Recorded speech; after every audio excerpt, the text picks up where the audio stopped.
got another Airsoft review for you.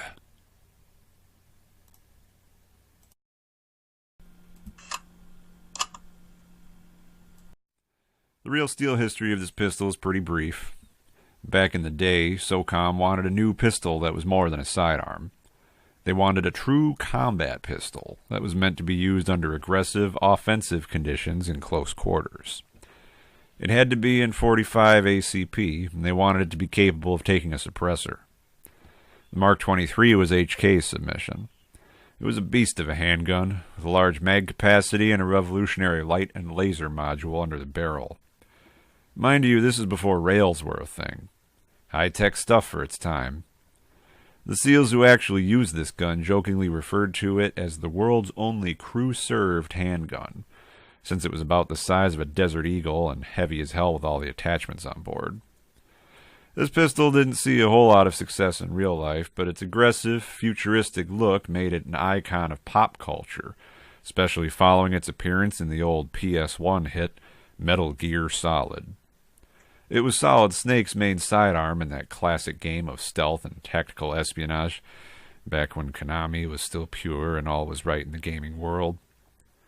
Nowadays they won't even pony up the royalties to include real firearms in their games. But I digress. The TM version of the Mk23 came in a collectible carrying case with a replica LAM unit and a suppressor. It had full proper trademarks on the slide. This classic has long been a favorite secondary of Airsoft snipers because it is quiet as hell. Maruis run about $250, making them possibly the most expensive non-blowback Airsoft pistol around. Every once in a while, one will pop up on the used market in pristine condition, however, usually after being used as a prop for a cosplay or a fan movie or something. Generally speaking, though, people seem to hold on to them, either for the sake of collectability or because they actually play with them. They are still in production if you can import one from Japan. This clone version is much less expensive. They typically run less than $100. They do not come with a LAM unit, however, nor do they have trademarks. They aren't always easy to find in the US, though, because HK hates us, so you may have to order one from overseas. A lot of web stores in Europe and Hong Kong carry them. So, why a non-blowback? Well, simply put, they're quiet.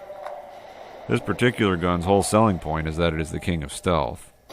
Sure, it would be fun if the slide kicked back on this pistol every time you fired it, but that would make it noisy.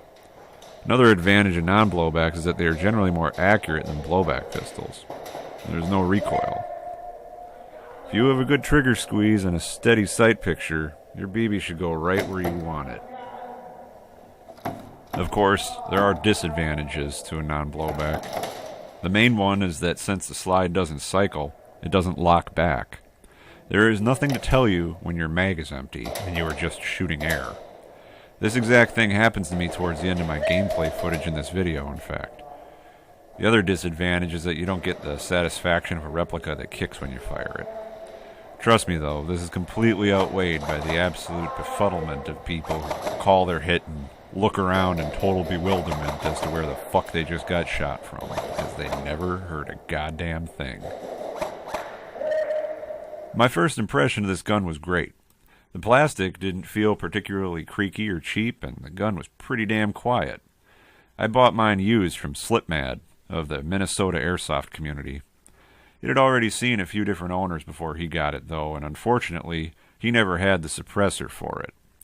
The suppressor for this gun is a 16mm positive thread, so standard Airsoft suppressors will not fit. Not to worry, though, because 16mm positive to 14mm negative adapters are readily available and only cost a few bucks online. I ordered one from Evike, along with a couple extra magazines. I got my suppressor from Helix Airsoft. It is aluminum and has some open cell foam inside. With a suppressor, this gun is even quieter than before. I mean, it sounds like a mouse fart. Magazines hold 26 rounds. Spares are available on Evike under the listing Y&P Mk23 magazine. Avoid the TM magazines. While compatible with this gun, they are not rated for green gas. It is too high pressured and will damage them. Considering that this gun is a non-blowback, it is a pretty damn good trigger, especially if you cock the hammer to use its single action. The gun is pretty accurate as well, especially with heavier BBs. I use .28 gram BBs in it because that's the max weight allowed at my local indoor field. It shoots nice and straight with the .28s, but anything less than that will overhop. One consideration to take when looking at this pistol is that it is enormous. It really is almost as big as a Desert Eagle. And if you put a suppressor on it, well, that's one long pocket cannon you got there. I run mine in a Condor Tornado holster. It's a big, universal, adjustable holster that is about 50% Velcro. You can shape it and size it any way you want. In order to keep the suppressor from hanging below my knee, though, I run it pretty high. It's almost up on my hip, in fact, even though it's a drop leg design. I love this pistol. She might not be that legendary Tokyo Marui model with the fancy trademarks and the LAM unit, but she is a real workhorse. The only gripe I have about her has nothing to do with the Airsoft gun and everything to do with HK's design. I hate the mag release. It's a big, giant, fucking ambidextrous lever that sticks way out from the trigger guard. It is really easy to accidentally drop the mag. I used to have a USP that did the same thing. Also, as a side note, this gun has redundant double safeties for some reason. Like, there are literally 2 safety levers on the left side of the gun. Whatever. Also, as mentioned before, this gun predates rails. There is no rail space below the barrel. It looks like it, but that groove is for the proprietary LAM unit developed by HK way back in the day. It will not fit modern accessories. This gun chronos between 300 to 315 FPS with a .2 gram BB and green gas. For build, I give this gun a 5 out of 5. It's surprisingly nice plastic. It's not creaky and it's not wiggly. For the finish, I give it a 3 out of 5. This gun was a very shiny plastic when I got it. I sprayed mine matte black with Krylon spray paint. There are no trades on this version, and the metal parts have a really crummy, uneven paint job. It looks like black nail polish or something. For accuracy, I give this gun a 4.5 out of 5. It's got good accuracy with heavier BBs. .28 gram BBs are good, .3 would be better, but I'm limited to .28s for indoor play due to field restrictions locally. The gun is severely overhopped with .25 BBs or below. For the trigger, I give this gun a 4 out of 5. It can be fired in single action or double action. The trigger is pretty damn good for a non-blowback, especially in single action. As for the reliability of this piece, I can say that she has not let me down. I have one magazine that occasionally fails to feed and causes a dry fire, but that magazine suffered a drop onto a hard cement floor once upon a time due to that pesky magazine release lever I was grumbling about earlier. I can only assume that it is therefore not a fault of the pistol herself, but rather some slight damage to that particular magazine.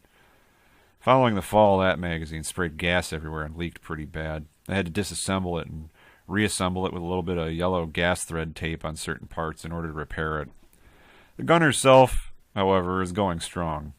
She's had several owners over the years in both Minnesota and Wisconsin, so God only knows how many rounds she has through her by now. She certainly doesn't owe anyone anything. In fact, a previous owner of hers, Sam, once referred to her as that little BST group slut, because she just seemed to change hands so much and was always popping up for sale on the forums every few months. I really like her, though, and she's certainly found a permanent home with me. I might not have a Tokyo Marui to compare it to, but I don't think I need one. I think this gun stands on its own. If you see one, pick it up. You won't be disappointed. Thanks for watching. Call your hits and canter on. You're pretty good. You're pretty good.